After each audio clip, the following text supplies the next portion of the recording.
Hey, this is Sonny from Jax, and today we're presenting Philo Barnhart. He is a co-creator of Ariel and the Little Princess movie with Little Mermaid. He is a former Disney artist, worked for Disney from the 70s, 80s, early 90s, until they went digital. He's a traditional artist. He has done a lot of traditional pictures. He's here today, and he's available for commissions and sketches. So if you want to come down and see him, he's here. My name is Philo Barnhart, and spent most of my life working in the animation industry back in California, but more recently moved to the Midwest, and finally ended up in Chicago, where I met my friend Charles, and now I'm doing illustration work with him for educational things and for comics, and hopefully we're going to be teaching more traditional animation too. That's animation by pencil, not by digital means. So still have the knowledge, and I still love to pass it on. So, working for Disney in those days was quite a bit different. We were doing everything by hand, and it was a lot of fun. We looked forward to getting to work every day, and everything is departmentalized, just like working in a factory. You have the people that do the storyboards, that do the writing.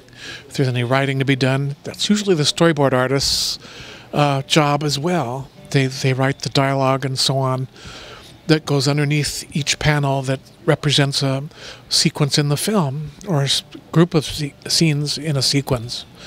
Then you've also got character designers, which is something that I've also done.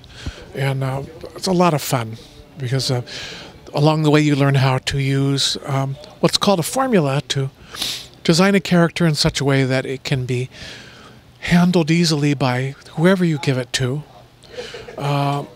Any of the people that have to draw that character for a film, they can get a hold of that character easily and quickly so they can get on with their day and make their footage for the week.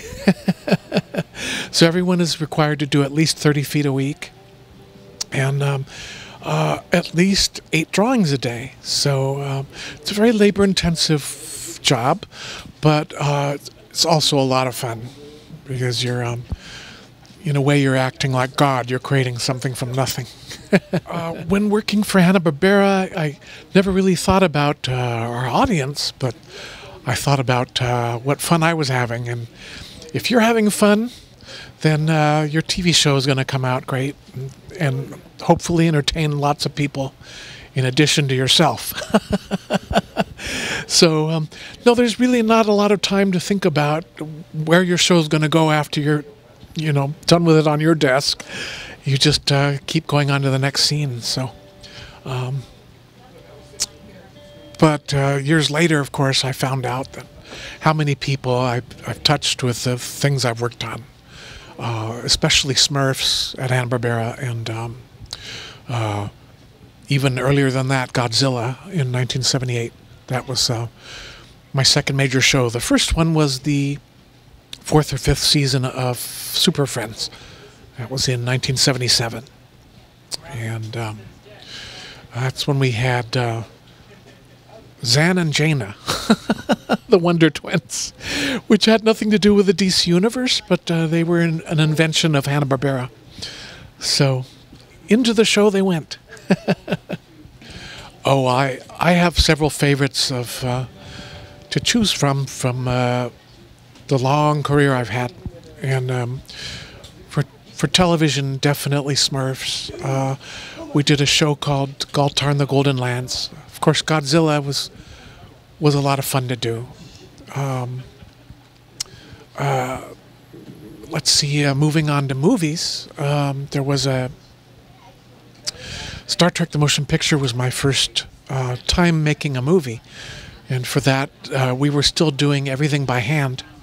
The only computer programming we used was for the motion control cameras that made the models look like they were moving.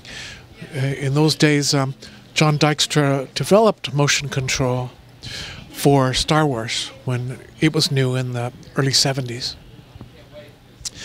And with that, it's the camera being programmed to make a series of movements around the model so that ultimately it looks like the model that's moving and not the camera, of course. So you'll see this camera on a dolly repeating the same motion over and over again, zipping around this model and zooming around it, zooming from across the room into it or away from it, and so on. And then when it's cut together with the rest of the film, it looks like it's flying away or flying towards you or turning or whatever it happens to be doing. So that was the only place we had for computers in those days. The rest was all animated by hand. So my crew was responsible for doing electrical discharges of all kinds. They were drawn in black pencil on white paper and then reversed on the film stock so that our black lines became clear and they look like electricity when you shine the light through the back. So that's all done optical effects post-production. Second big project for me was Secret of Nim in 1982, and where I learned a lot about full animation for feature films, because previous to that I'd only done the television work, which is a limited form of animation for reasons of economy. So since it's television, it doesn't have to move that much. Just entertain.